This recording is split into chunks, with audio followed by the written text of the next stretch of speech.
What's up, dogs? It's Nyctopluvo back again with the Game of the Week show, the show where every week I play a game and I talk about it here. This week I've been playing Monsters Inc. Scream Team. Let's talk about it.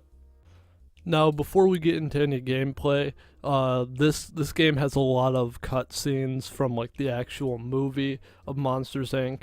And I think it's kind of funny that they put that in there because they didn't get the same voice actors to voice in the game. So like before you start the game, it plays like a little cutscene about like Monsters Inc. and you get to hear like the actual voice actors in the movie, and then after you've heard that, you get to immediately hear how bad the voice actors for this game are, and it's pretty laughably bad. I'll play one of the clips they show you at the beginning of the game from the actual movie, and then we'll compare it to the actual voice acting from the game, and you'll see how bad it is. Whoa! There's nobody here. Huh? There's no kid. There's supposed to be a kid. There's no kid to scare. Don't panic. I'm panicking because there's a total lack of kid here. Let's just check the schedule. This is it, buddy. The big time. If we get through this, you and I could be the best screen-producing team Monstropolis has ever seen. I can't believe we were handpicked by Waternoose himself to train at the Monsters Incorporated private facility. I can't do this. I'm too nervous. And you building up the situation like this is not helping. Relax, Mikey. Remember what happened on our first day of college. So now that you see how horrible the voice acting is from the actual like cutscenes from the game, let's move on to what the game's actually about. This whole entire game is pretty much like a training simulator for the monsters before they go into Monsters Inc.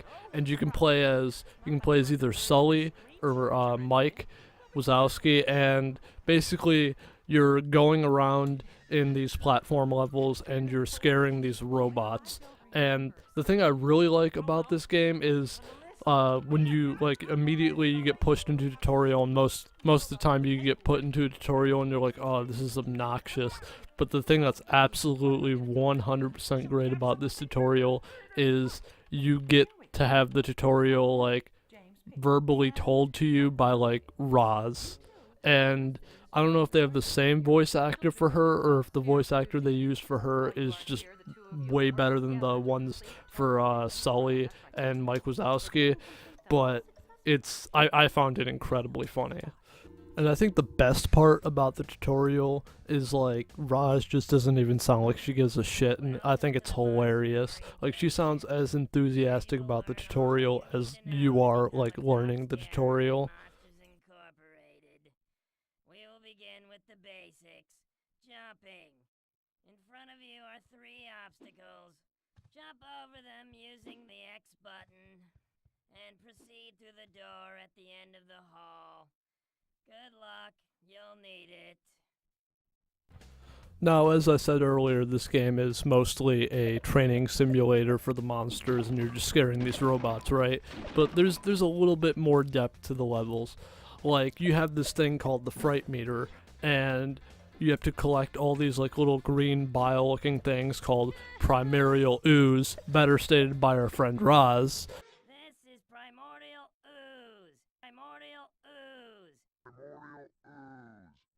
But you have to build up this fright meter, and the fright meter has like different colors on it. Like the first tier is blue, then it's green, then it like kind of gets like yellow, eventually to like red, and like the robots will have like different colored shirts on, and depending on like what color shirt they have, according to your fright meter, like if you don't have that color full on your fright meter, you can't scare them yet.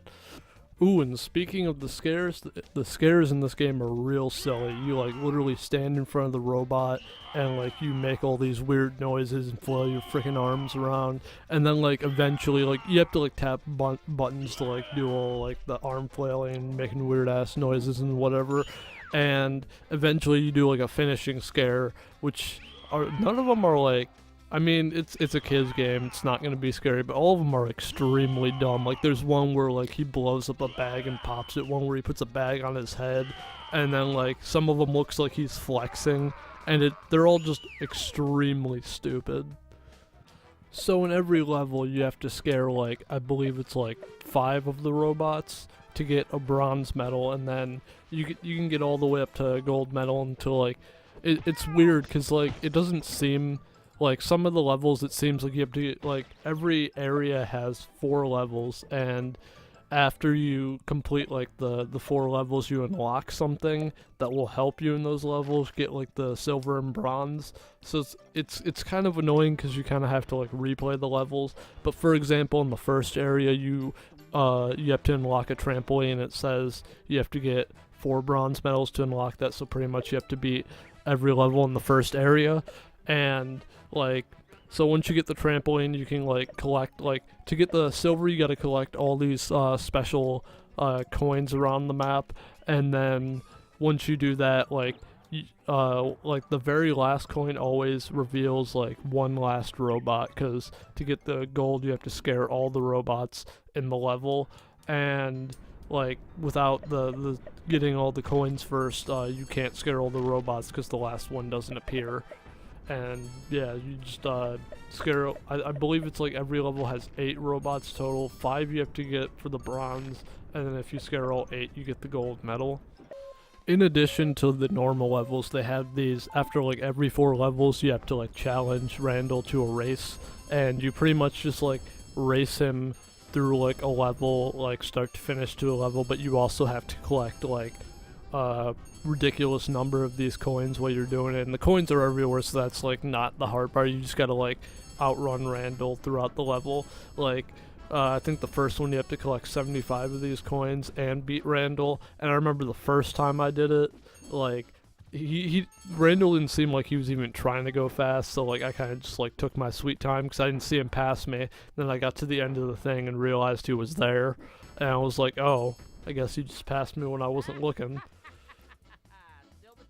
So yeah, that was Monsters Inc. Scream Team. I will say the game's relatively easy, but there are some parts where it gets a little bit difficult, because like this, I feel like this is the type of platformer where like a lot of the times they'll have you do jumps, and like your character jumps farther than that, and you like forget about that, so you'll like easily over jump and fall off a platform.